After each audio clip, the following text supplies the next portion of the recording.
I want to ground this into another insight and bring us back to an earlier point in the conversation where we basically said traditional cash flows don't matter in this market. Okay. When you go and you look at equities, there's a whole industry analyzing like PE ratios and like how much cash is this thing, going to throw off now in the future, and what does like the dividend profile look like in crypto. None of that matters right now. As much as I wish, you might wish, listener, that it did, it just like doesn't right now because there's no buyer that's evaluating assets based on that. What they are evaluating assets based on is kind of attention, I would say. You have a tweet thread where you ask the question, you pose the question, how do crypto markets value things? It ain't cash flows. Crypto markets value attention. What does attention mean? It means you're part of the current narrative. It means crypto Twitter is talking about you. It means a retail audience wants to own your token. It means your community's meme game is firing. It means other projects want to do quote unquote partnerships. Tell us about this. What is this attention economy? And why do you think retail is what's just like, how does this factor into your analysis? I mean, I think it's not, I don't want to it's not me casting any subjective opinion on the market, like, oh, the tokens that people value are right or wrong. I think you just look at what people want to trade, and pretty clearly it's just like, it's attention, it's narrative, it's momentum. Maybe an interesting example is like these GPU marketplaces that have kind of fit into like the AI trend, right? You look at things like Nosana, which is like a GPU marketplace, and Solana. It's valuing every like GPU they have at like $5 million. Like it's something totally insane, right? Or you look at WorldCoin and it pumps because of like Sam Altman's super ChatGPT charismatic. releases a new version, right? It's just like didn't we get, by the way, the metrics around this for WorldCoin from like if you look at true market cap, right? Fully diluted like market cap north of like 100 billion or something like this At its peak, yeah. that sounds about right. So look, I think it's you don't have like hedge funds and mutual funds that like value companies on PE ratios. They are not the people trading these assets. It's retail investors. And clearly retail investors, at least in this market, value attention and narrative more than anything else.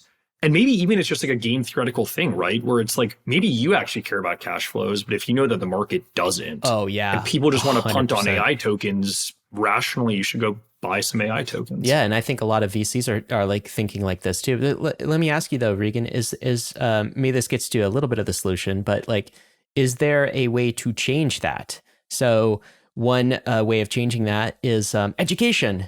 So, hey, retail users, do you know that your token is just basically like not producing any cash flows? It's I don't know.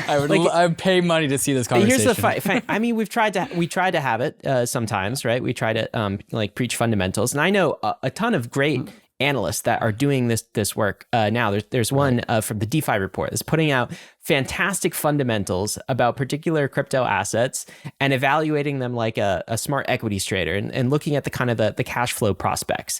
And we have tokens that generate cash flows. I mean, Maker last quarter did like 30 to 40 million just in one quarter of cash flows.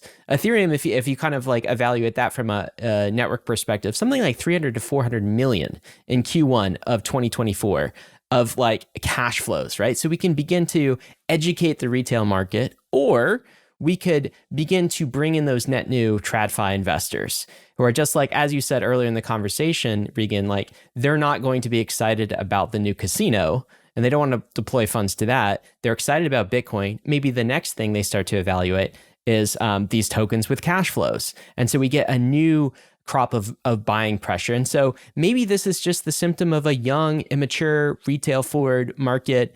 And maybe in the fullness of time, call it like years, hopefully not decades, but call it years, fundamentals begin making a comeback. And there's some smart set of investors who just go bet on that. And they're like, you know what I'm buying? I'm buying tokens with strong fundamentals. And they carve out their path, they make their name, and they bring that buying activity. Is that a too optimistic or too hopeful take on how this plays out? I think maybe in the sense that like if you wanted to just go trade assets based on cash flows, like Robinhood works pretty well. Now, I'm not saying you're wrong forever, because I think that directionally, like the ETF leads to institutions coming in and wanting to trade these assets. And I think you're already starting to see that happen. And yeah, like if you're whatever at like one of these financial institutions and you want to trade crypto assets, like saying, oh, we're going to buy like this random L2 because like the memes are good, like you're going to get laughed out of the boardroom. So I think like directionally over time, that is where the market will head. But in this game, if you're 2 years too early, even if you're a year too early, like you might as well be wrong. So I personally like making venture bets on the assumption that like the current kind of capital market structure is going to change.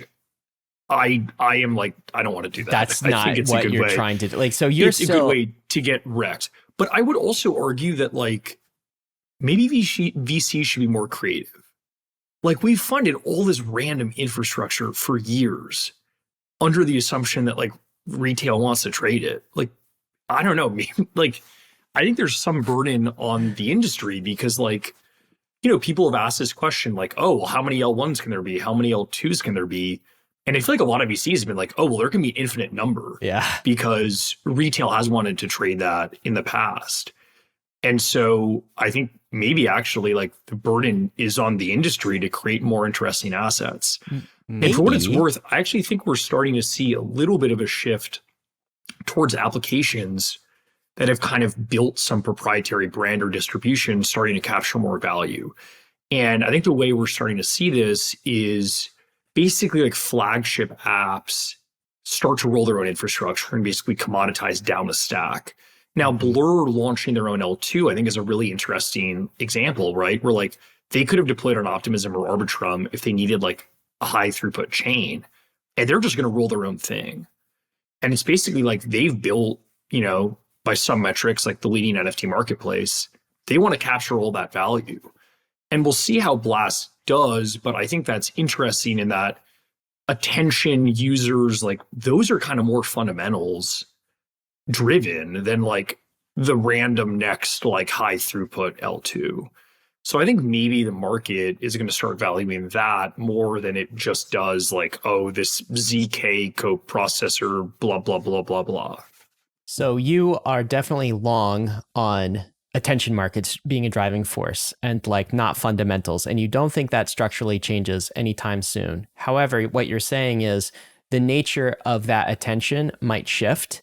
And VCs should be careful to be mindful of that shift. It might shift out of, I know, people have said to me, the alt L1 trade is never dead, right? And they're talking about just previous cycles, how like alt L1s have always been a thing. And so you could always like generate a new alt L1. It's going to like be unicorn status and like you're done. But maybe that changes in a world where we are beyond infrastructure and we actually have apps that retail is using. And maybe that's kind of the missing piece here. And then like what the VCs have done is like over allocated towards infrastructure because they've been under an old retail attention paradigm. And what they should really be doing is focusing on like these full stack app integrated infrastructure plus app type of experiences. Is this what you're saying? Yeah. And I think there's like a subjective way to look at like what attention is. And then there's like a somewhat of a fundamental way, right? Like a lot of social networks, when they IPO'd, you know, they were not profitable, right? From like a P&L perspective, it's hard to say like, oh, that like fundamentally is worth $100 billion, but they had a lot of eyeballs. They had a lot of users. And I think what you're going to see is companies that have built some proprietary attention distribution audience. We've started to see this with some portfolio companies like Galaxy and Layer 3. Like they're in a pole position to just kind of commoditize the more boring parts of the stack, like all of the middleware, and basically like monetize the attention they have by vertically integrating and owning their own infrastructure. And so I think we'll see more of that this cycle. Like Blast is not going to be the last team to do this. To continue leveling up your crypto game, then you need to get on the Bankless newsletter. It's the world's most popular crypto email and is completely free. Just click below to sign up.